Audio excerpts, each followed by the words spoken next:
After living a long and beautiful life, you feel that the time is approaching for you. Your loved ones are gathered around you, preparing to say goodbye. As you remember the beautiful memories you've lived and your family is by your side, you think that there could be no more beautiful ending than this. You feel a deep sense of tranquility within you as you drift into sleep, with sounds and images gradually becoming blurred. At that moment, your tired heart beats one last time, completing its long-standing duty. And as your brain puts all its strength into action, a light begins to appear at the end of the tunnel. Yes, it is now time to go. However, the moment you pass through that tunnel, your aged body is replaced by a tiny one, and you find yourself cradled in a woman's arms. They look at you with loving eyes and softly say, "Welcome, little angel." You are surrounded by unfamiliar faces in a completely different corner of the world. Before you can even comprehend what is happening, your memories of the past begin to fade, and a brand new life starts for you once again. It feels like the opening scene of a sci-fi movie. However, what's intriguing is that there are people in the world who genuinely believe this story to be true. Moreover, the things they describe are far from being dismissed as trivial. So, where do the origins of the belief in reincarnation, one of the answers to the great question of humanity, what happens to us after we die, come from? How did this belief become so popular in today's world? Let's embark on a journey to the edge of death together and search for the answers to these questions as one. Reincarnation is an ancient belief that signifies the transition of the soul from one body to another. This concept is an idea that suggests death is not the end, but rather the beginning of rebirth, according to many cultures and beliefs. As a result, for centuries, people have believed in this cycle beyond death and have tried to make sense of it. In fact, this is not just a belief, but also a profound philosophical thought system. While some see it as a source of comfort, others view it as the most comprehensive explanation of the divine creation system. When we study the history of civilization, we see that the belief in reincarnation first found deep resonance in Eastern civilizations. India, in particular, is one of the most significant regions where this concept took root. The fundamental texts of Hinduism, the Upanishad, explain in detail that the soul is immortal and transitions from one body to another, and it addresses reincarnation primarily in this way. The soul in this body passes through childhood, youth, and old age. After death, it transitions to another body. The wise do not marvel at this change. It neither is born nor dies. It has existed, exists, and will always exist. It has not been born, it is eternal, infinite, and imperishable. Even when the body dies, it does not die. These ancient texts tell us that the essence called the soul continues its eternal journey in some way, no matter what happens to the human body. According to Hindus, the soul is separate from the body, immortal, and has originated from the primary source, the Creator. Ultimately, the goal is to break free from this endless cycle of life called samsara and reach nirvana through enlightenment. Of course, one must be virtuous and enlightened in this world. Otherwise, the wrongdoings you commit not only keep you stuck in this endless cycle, but also shape your fate in your next life to make you experience the wrongdoings you committed in the previous one, sending you this simple message: what you make others live, you will never truly awaken without experiencing it yourself. A deep reminder that requires reflection. Although the concept of death and life exists in many beliefs, reincarnation should be approached from a different perspective. This is because it does not speak of death and awakening in realms like heaven. Here we are talking about the soul continuously remaining in the material universe. Please do not confuse these with one another. For example, in ancient Greek belief, there is the concept of the afterlife, places like Tartarus where the evil go, and Elysium where the good go. However, behind this mythological narrative, ancient Greek philosophers like Pythagoras and Plato embraced ideas such as the reincarnation of the soul. Pythagoras even claimed to remember his past lives and argued that the soul undergoes an evolutionary process. In his famous work, The Republic, Plato expresses that the soul, based on the results of its moral actions, will find existence in a different body in the next life. These thoughts have laid a philosophical foundation for reincarnation in the Greek world. Each soul chooses its next life. This choice is based on the soul's wisdom and what it has learned in its previous life. Some choose the life of animals, while others choose the life of humans. Those who have lived a just life are reborn into better and more honorable bodies. Those who have committed injustice, however, are reborn into lower bodies. Have you noticed how similar the approaches of ancient Greek philosophers are to Hindu teachings? One of the main reasons for this might be that they had truly studied the knowledge of those lands. However, thanks to these philosophers, the belief in reincarnation gradually started to spread in Western civilizations as well. Reincarnation does not appear as clearly in Mesopotamian beliefs and religions as it does in Hinduism. In the beliefs of this region, the only rebirth after death is said to occur on the Judgment Day, when the decision will be made whether you go to heaven or hell. These religions do not adopt the philosophy and belief of the continuous movement of souls. In fact, there is a verse in the Quran that expresses the opposite. And when death comes to one of them, he says, "My Lord, send me back. Perhaps I may do righteous work in that which I left behind." No, it is but a word he is saying, and behind them is a barrier until the day they are resurrected. However, some researchers claim that these verses support the idea of reincarnation in the Quran. How is it that you disbelieve in Allah? While you were dead, he gave you life. Then he will cause you to die. Then he will bring you to life again, and then to him you will return. He who created you from clay, then decreed a specific time for your life. There is another appointed time with him. Yet despite this, you still doubt the resurrection.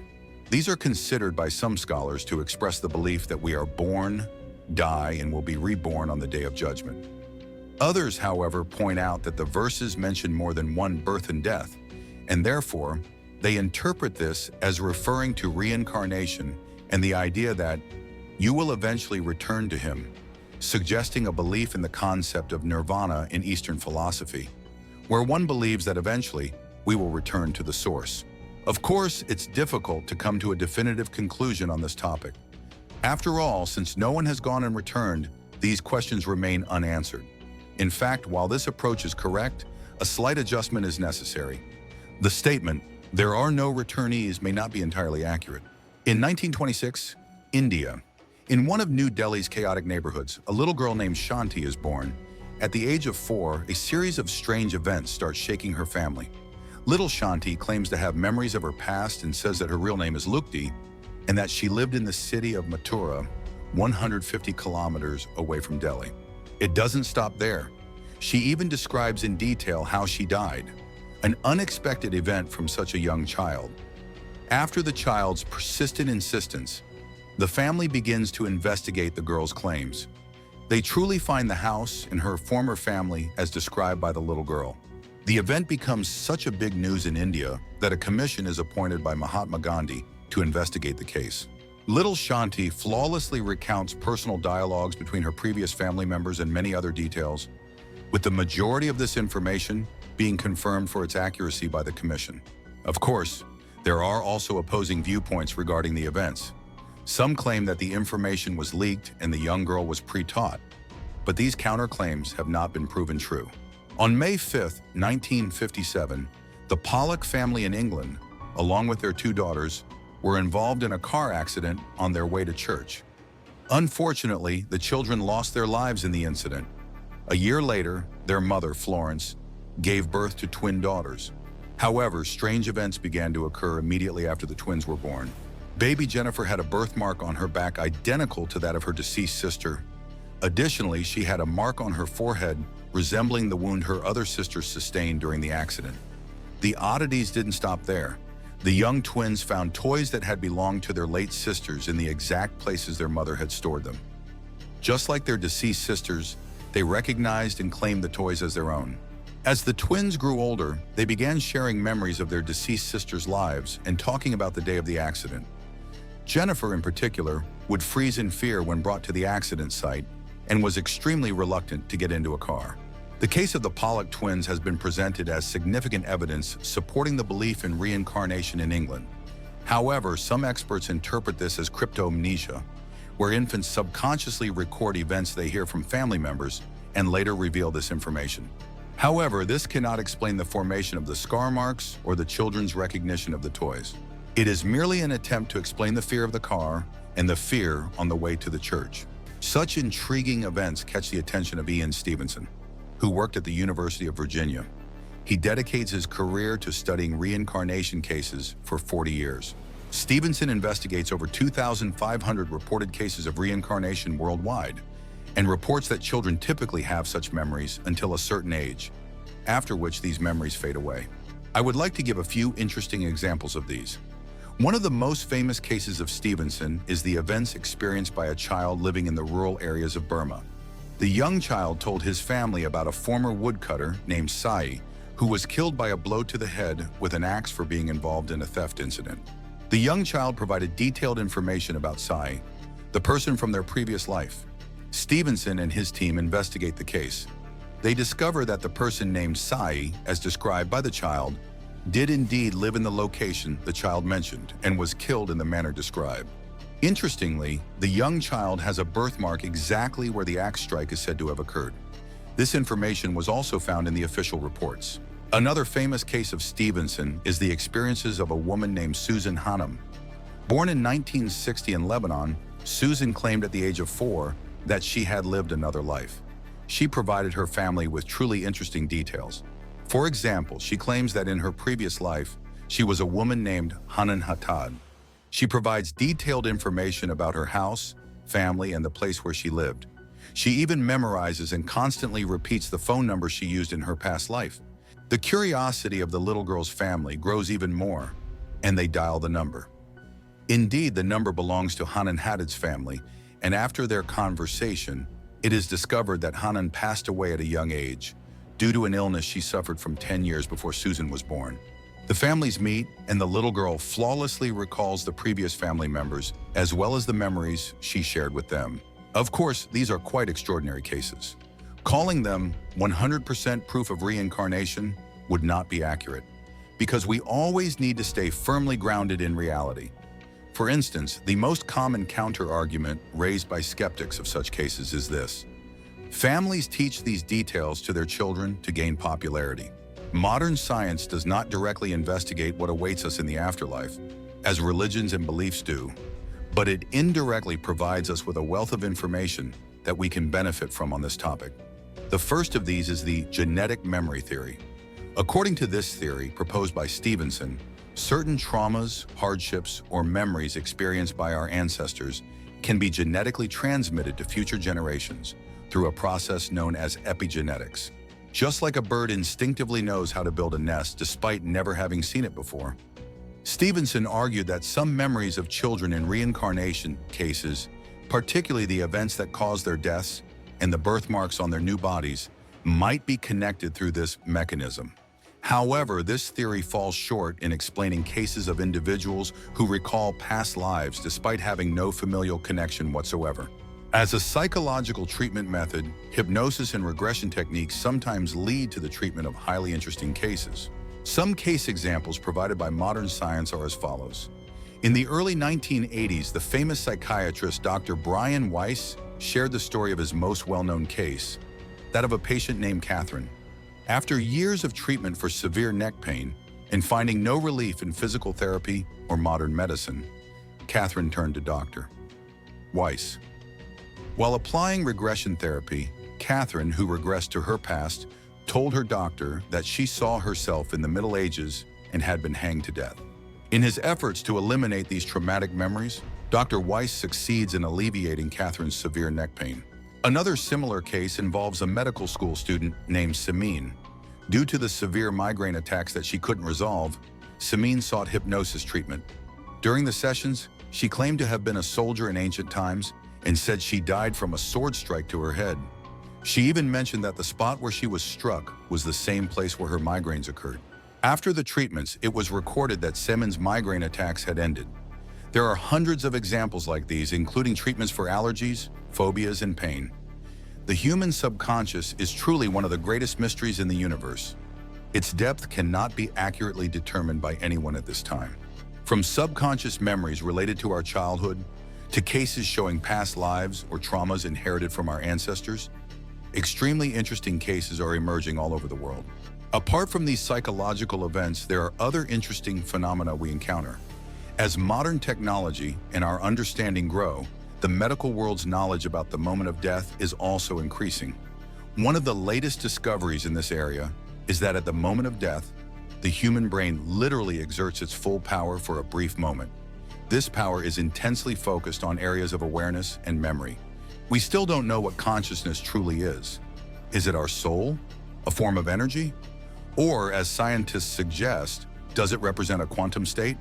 This is not clear, but in that moment, whatever is happening, the brain accesses memories with all its power, seemingly trying to establish some form of communication while increasing its awareness. Some interpret this as the moment the soul or consciousness transitions to another realm, while others believe it is the brain's final effort to cling to life. However, the idea of the brain transferring consciousness is not actually such a fantastical concept. There exists an infinite quantum realm where everything is made of matter transforming into energy and energy transforming into matter, or a mysterious structure referred to as a network. Based on this theory, scientists like Roger Penrose put forward an interesting claim. If consciousness, what we call the soul, is a form of energy, then the death or disappearance of this energy is impossible according to the laws of physics. And when we combine this with the quantum field, we realize the fact that information and energy never truly disappear, they only change. This means that even if you die, the information carried by your consciousness will not vanish. It will simply transform into something new. This is where things start to get confusing, because in relation to the quantum field, the scientific term for what religions and belief systems refer to as the creator is that when you die, your energy, consciousness, and soul return to that creator. However, none of us know exactly what happens there. However, from a scientific perspective, if necessary, those energies can transform into something new thousands of times and continue to emerge from that field, or they may become a part of the field itself. This is the fascinating point. Science teaches us new information about these fields every year, but one can't help but wonder, could the afterlife or the creator we speak of be related to this realm? Remember, we have no knowledge of what this realm actually looks like. We only know that it is a network that surrounds everything and exists as a form of energy. In Eastern philosophy, the place where one becomes one with the creator, nirvana. In religious texts, the phrase, "you will be returned to him," and the expression, "we came from him and we will return to him," in various other beliefs. Could they be trying to explain this concept to us? This is truly a theory that encompasses everything, and it's extremely enjoyable to think about. Because no matter what you believe in, everyone converges at the same common point. There is a realm and everything is there. Everything is interconnected and nothing truly disappears. It either exists in that realm or it leaves that realm and returns to what we know as reality, to existence. Based on this logic, we might say that reincarnation exists. Since there is no loss of information, the remnants of the deceased person's consciousness might appear in another person's mind. From this point onwards, it depends entirely on your belief, and it is something only you can know. It is not our place to interfere. But no matter what, it seems that whether we approach it scientifically or from a belief perspective, this common point remains unchanged. No matter what we say, we came from it and we will return to it. Reincarnation is an intriguing concept with thousands of examples worldwide. And in my opinion, it is a very logical approach in the attempt to explain the afterlife, especially life after death. Particularly, it can be considered one of the most effective approaches in which the divine justice system works best. As I mentioned, based on the information you learned from the video and any research you've done, feel free to share your thoughts in the comments. In the end, we all eagerly wonder about what comes after this life. Take care of yourself.